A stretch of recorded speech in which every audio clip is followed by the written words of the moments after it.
Every society believes the rules of yesterday will protect tomorrow. History says otherwise. We are entering the moment when postponement ends and consequences begin. Let us begin not with a date, but with a feeling. Because history, before it is written, is felt. It is sensed in the air, in the tension of conversations, and the quiet intuition that something old is ending and something unknown is pressing forward. Every generation believes its moment is unique, and in many ways it is. But step back far enough, and patterns emerge, rhythms, seasons. Human societies, like nature, do not move in straight lines. They turn. We are here to talk about one of those turns, not as spectators, not as historians looking backward, but as participants standing inside a moment that will one day be studied, debated, and judged by those not yet born. This is not meant to frighten you. It is meant to orient you.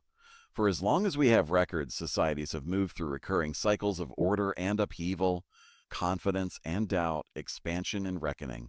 These cycles are not mechanical, and they are not destiny in the narrow sense.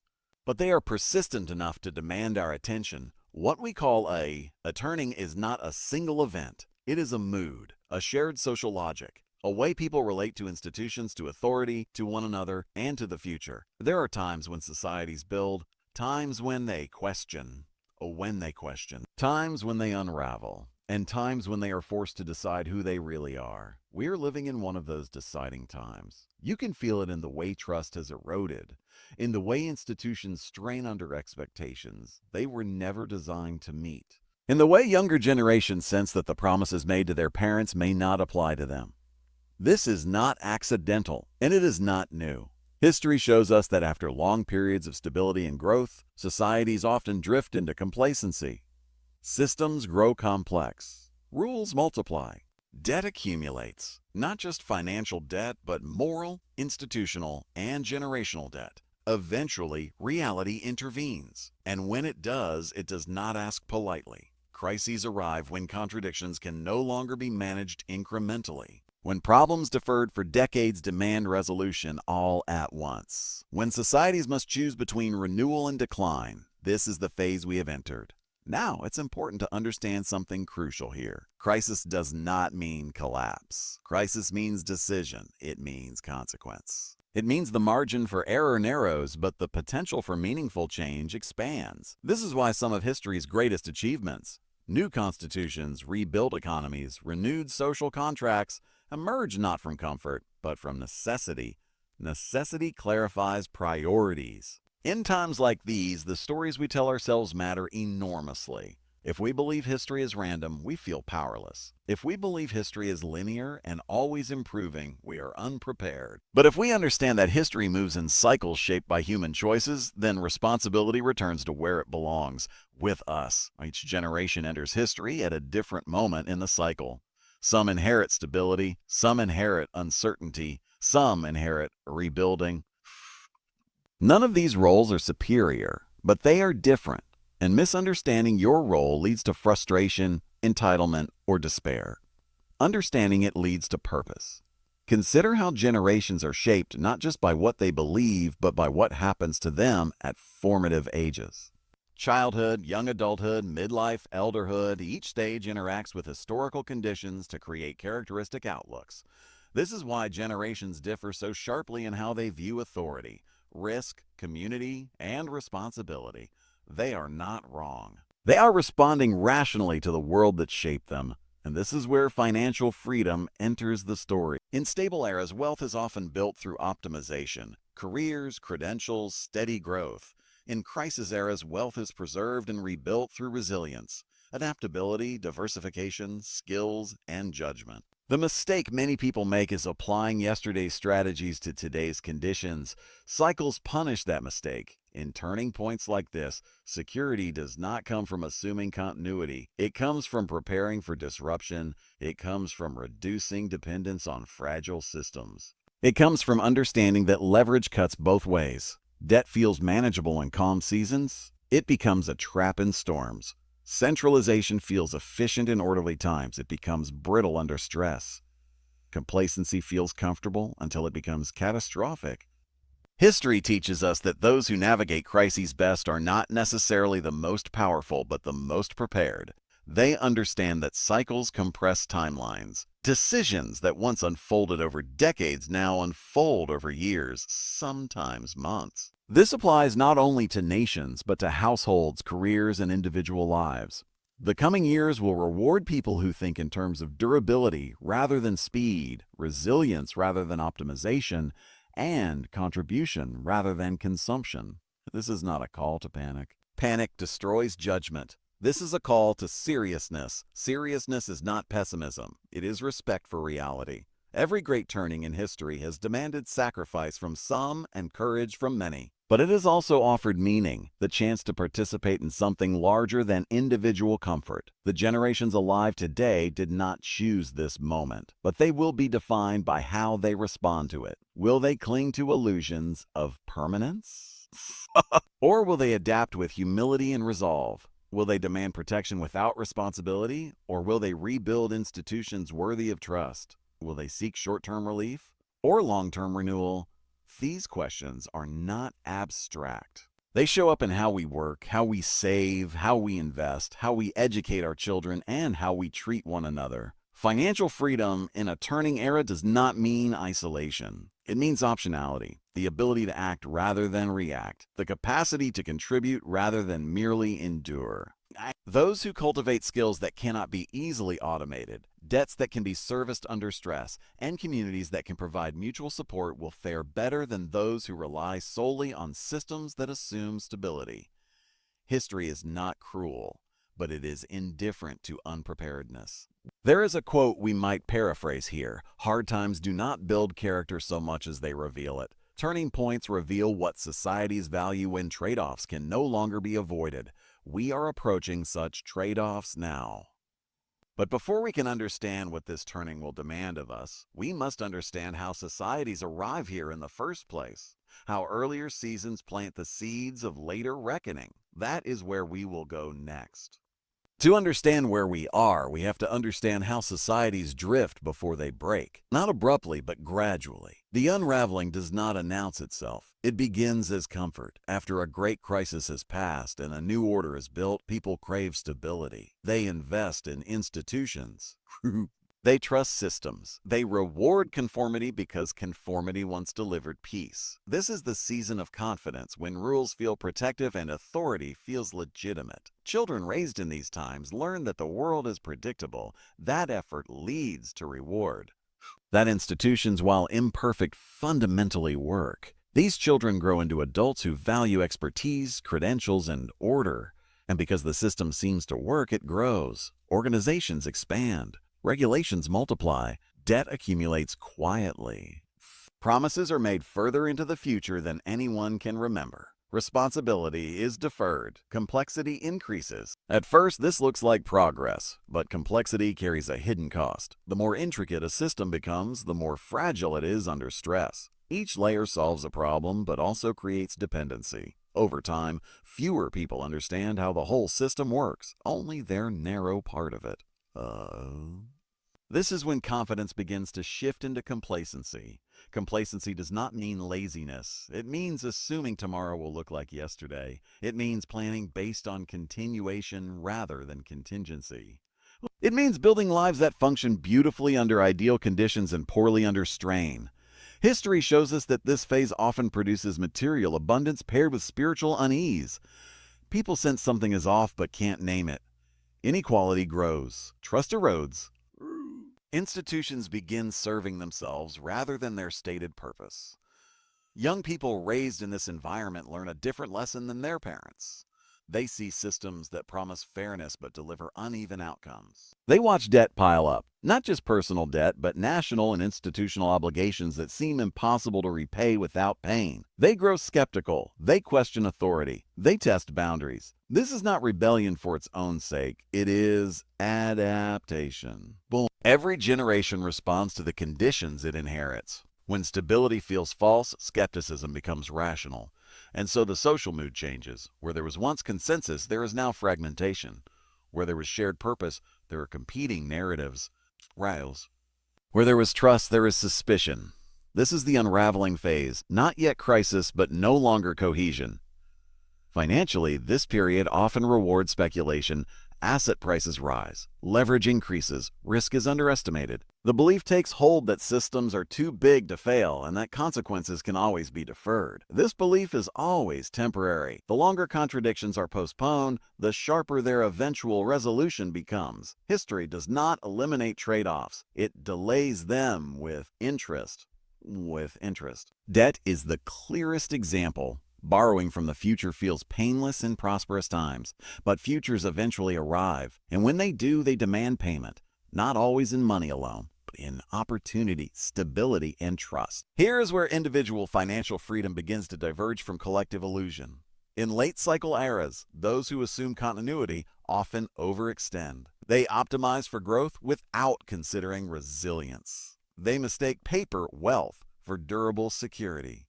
Those who understand cycles behave differently. They ask not only what grows fastest, but what survives stress. They reduce exposure to fragile promises. They build skills, liquidity, and flexibility. They do not withdraw from society, but they do not outsource their future entirely to it. This is not cynicism. It is historical literacy. Eventually, unresolved tensions converge. Economic strain intersects with cultural conflict. Institutional failures become undeniable. External shocks, wars, financial crises, pandemics, environmental stress act not as causes but as catalysts. They force recognition. This is when societies enter a crisis era, not because people suddenly change, but because denial becomes impossible. In crisis eras, rules are rewritten.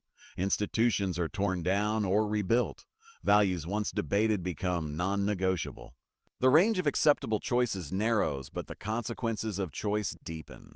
History shows that this period is often frightening, but also clarifying. People rediscover community. Sacrifice regains meaning. Shared purpose reemerges, sometimes reluctantly, sometimes heroically, sometimes heroically. But crisis does not guarantee renewal. Renewal must be chosen. This is where generational roles matter most. Elders, shaped by previous stability, must let go of assumptions that no longer apply. Midlife leaders must translate urgency into structure. Young adults, hardened by uncertainty, often become the agents of change, pragmatic, tough, and action-oriented. Children raised during crisis grow up valuing order and cooperation because they've seen chaos firsthand. They will build the next stable era, but only if the crisis is navigated with wisdom rather than fear. Financial freedom during these times does not mean escaping responsibility. It means positioning yourself to endure volatility without losing agency. It means limiting debt that assumes perfect conditions. It means diversifying income. It means understanding that real wealth includes skills, relationships, and judgment, not just numbers on a statement. It also means recognizing that markets, like societies, move in cycles. What worked in expansion may fail in contraction. What feels safe and calm may be dangerous in storms. Those who survive and thrive through turning points are rarely the most aggressive. They are the most adaptable. Adaptability is not impulsiveness. It is preparation paired with humility. As we look ahead, the question is not whether the cycle will turn. It already has. The question is whether we will meet it consciously or be carried by it unconsciously. History offers no guarantees, but it does offer lessons. And those lessons are available to anyone willing to look beyond the present moment. In the next part, we will talk about what crisis eras demand psychologically and morally, how fear and opportunity coexist, and how individuals can act with courage without succumbing to panic. When a society enters a crisis era, the first thing that changes is not policy or structure, it is psychology. The emotional climate shifts before the institutional one does. People feel the ground move long before they see the cracks. Fear rises, but so does clarity. In stable times, fear is often abstract. Fear of missing out, fear of falling behind, fear of not optimizing enough. In crisis times, fear becomes concrete. It sharpens attention. It strips away illusions. It forces people to ask questions they have avoided for years. What really matters? What is essential? What can no longer be postponed? This is why crisis eras feel intense. Not because danger is constant, but because choice becomes unavoidable. The danger here is not fear itself. Fear is a signal. The danger is unmanaged fear, fear that turns into panic, tribalism, or paralysis. History shows that when fear is not given meaning, it seeks enemies. fractures societies instead of focusing them.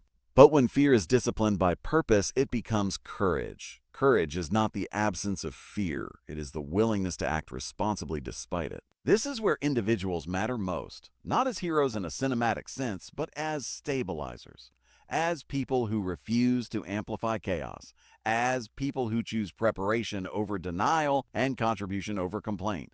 Crisis eras elevate character, they expose habits, they reward seriousness, they punish fantasy. In times like these, people discover whether they have been living in alignment with reality or borrowing comfort from it. The difference becomes impossible to ignore. Financially, this psychological shift is decisive. In unraveling eras, many people chase returns. In crisis eras, people protect resilience. The focus moves from growth at all costs to survival with dignity, from leverage to liquidity, from speculation to stewardship. This does not mean opportunity disappears. It means opportunity changes shape. History shows that the greatest long-term fortunes are often laid during periods of disruption, not through reckless bets, but through disciplined positioning. Those who understand cycles know that crises compress time. Assets reprice. Power rebalances. Old assumptions are cleared away. But this window only benefits those who remain solvent. Financially, emotionally, and ethically. Desperation destroys judgment. Panic forces short-term decisions that feel necessary and prove disastrous. Those who overextend before the storm often have no flexibility when it matters most. This is why preparation is not pessimism. It is respect for history. Psychologically, crisis eras also restore meaning. This may sound counterintuitive, but it is consistently true. When life becomes more serious, it often becomes more purposeful. Frivolity fades. Contribution matters again. People want to know that what they do counts. Work shifts from status to usefulness. Skills regain value over credentials. Reliability outranks charisma. Trust becomes the most valuable currency. This has enormous implications for financial freedom. In stable eras, income is often tied to systems, titles, institutions, networks. In crisis eras, income increasingly flows to capability, the ability to solve real problems under pressure. People who cultivate practical skills, adaptability, and judgment tend to fare better than those whose value depends entirely on stable structures remaining intact. This is not about self-sufficiency in the extreme. It is about reducing single points of failure. History is unforgiving to monocultures, in agriculture and finance and in lives. Diversity creates resilience. Optionality creates freedom. Crisis eras also challenge moral assumptions. Choices become starker. Trade-offs more visible. The cost of avoidance rises. Neutrality becomes harder to maintain. People discover that not choosing is itself a choice, often the most consequential one. This is why crisis periods are remembered not just for what happened, but for who stood up and who stepped aside. Future generations will not judge us by our intentions. They will judge us by outcomes. This awareness can be heavy, but it can also be galvanizing. When people understand that their actions echo beyond their own comfort, behavior changes. Consumption slows, responsibility deepens, long-term thinking returns. This is the soil from which renewal grows. But renewal is not guaranteed. History offers examples of societies that met crisis with wisdom and emerged stronger, and others that met it with denial and fractured permanently. The difference is rarely intelligence. It is leadership and shared sacrifice. At the individual level, leadership begins with self-governance. Those who manage fear without spreading it, who prepare without hoarding, who speak honestly without inflaming, these people become anchors. They stabilize families, workplaces, and communities. Anchors matter more than loud voices in storms. From a financial perspective, self-governance shows up as restraint, not consuming future income today, not assuming bailouts or rescues, not mistaking temporary relief for structural repair. It also shows up as generosity, not reckless giving, but mutual aid rooted in realism. Communities that support one another endure stress better than those that atomize. Isolation magnifies crisis. Connection absorbs it. This is why purely individualistic notions of freedom tend to collapse in crisis eras. Freedom is relational. It depends on functioning systems, trust, and cooperation. When those break down, no amount of private wealth can fully compensate. True financial freedom, then, is not escape from society. It is participation without fragility. It is the ability to act ethically without being forced by desperation. It is the capacity to say no to bad incentives because you are not trapped by them. As crisis deepens, myths fall away. The myth that growth is endless. The myth that someone else will fix things. The myth that history ended. What replaces them is a sobering truth. Every generation eventually inherits responsibility for the world as it is, not as it wishes it to be. This is the psychological threshold we are crossing now. In the next part, we will explore how crisis eras eventually move toward resolution, how new orders are built, what they require, and what kinds of people shape them. But for now, remember this. Fear can either fracture a society or forge it. The difference lies not in events, but in how people respond when comfort is no longer available as a guide. Every crisis era eventually reaches a point where destruction gives way to construction. This does not happen automatically, and it does not happen all at once. It begins when societies tire of improvisation and demand permanence again, when survival is no longer the only goal, meaning returns to the conversation. This is the moment when a new order becomes possible. But new orders are not discovered. They are built. And they are built by people shaped by the crisis itself. History teaches us that the institutions created after great upheavals carry the imprint of the fear, sacrifice, and lessons learned during the storm. They are sturdier because they remember what fragility feels like. They are stricter because looseness proved costly, or more communal because isolation failed. This rebuilding phase is demanding. It requires patience rather than outrage, construction rather than protest, responsibility rather than blame. It also requires a willingness to let go of structures that no longer serve reality. One of the most difficult tasks in any turning point is mourning what cannot be saved. Not every institution deserves preservation. Not every promise can be honored. Not every assumption should survive. Clinging to broken systems out of nostalgia delays renewal and deepens pain. This is where leadership becomes rare and invaluable. Leadership is not charisma. It is not performance. It is not outrage disguised as courage. Leadership is the ability to tell the truth early enough that it can still be acted upon. Truth-telling is expensive in crisis eras. It costs popularity. It costs comfort, but it saves time. And time is the one resource crises do not replenish. At the individual level, this truth-telling begins internally. It means taking inventory of debt, of dependency, of habits formed in easier times that no longer make sense. Many people discover during crisis that they have optimized for lifestyles rather than lives, that their financial structures assumed uninterrupted growth, that their careers depended on systems now under strain. This realization can be destabilizing, but it can also be liberating, because once illusions dissolve, energy previously spent maintaining them becomes available for something better.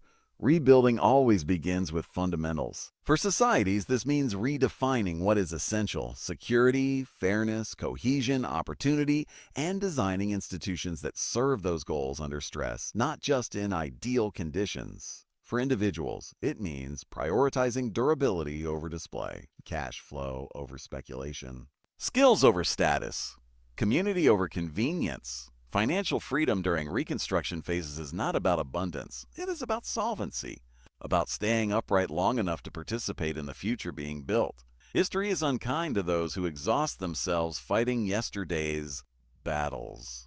Those who thrive in rebuilding eras tend to be pragmatic idealists, people who believe improvement is possible but only through effort, people who accept limits without surrendering hope.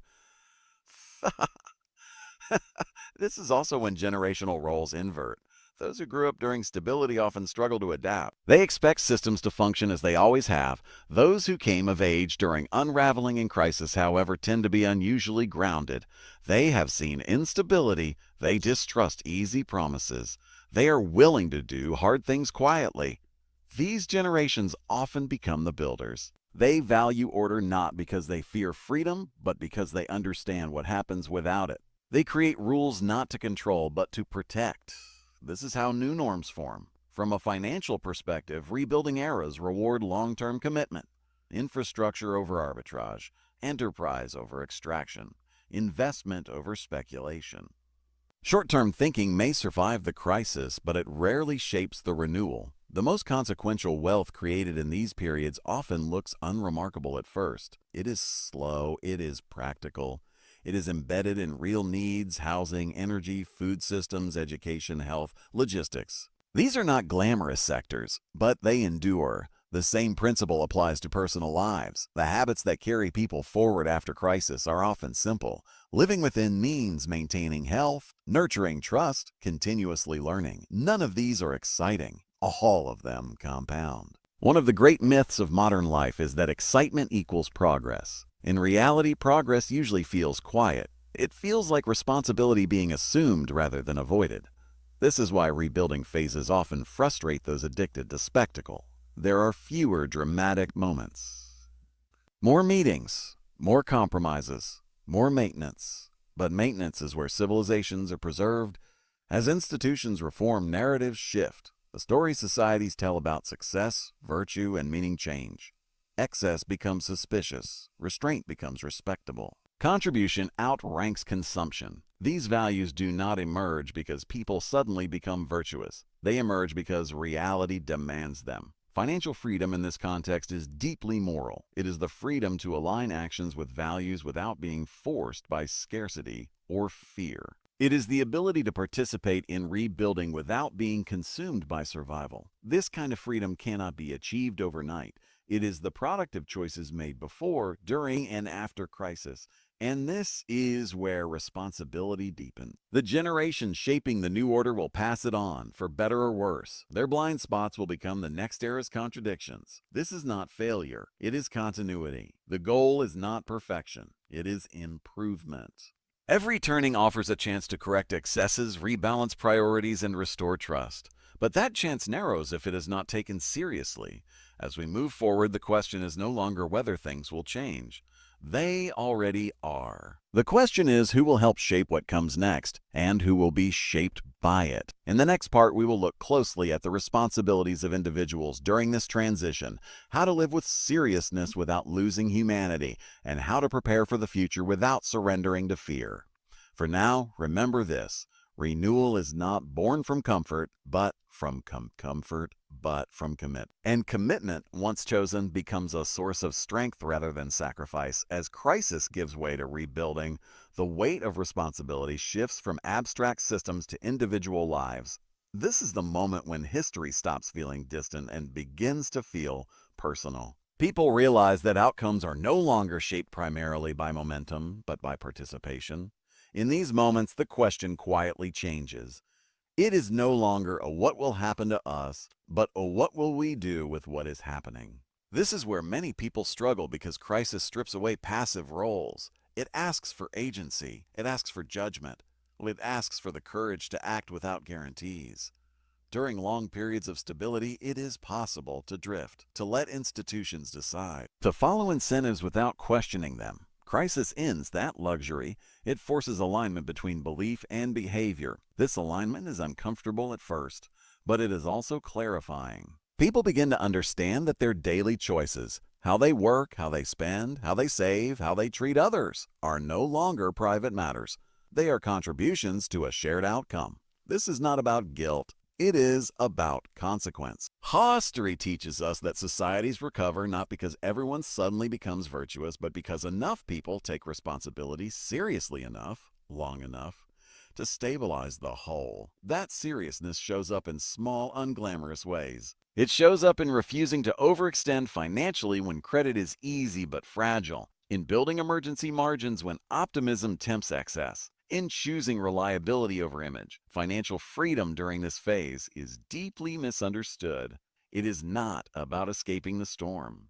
People discover whether they truly believe in responsibility, fairness, and sacrifice, or merely like the idea of them in easier times. Values that cannot survive pressure were never values at all. They were preferences. Crisis has a way of revealing this gently at first, then unmistakably. These choices rarely feel heroic in the moment. They feel ordinary, necessary, sometimes inconvenient. But history is built from ordinary decisions repeated at scale. As the turning resolves, a new generation will come of age knowing order not as assumption, but as achievement.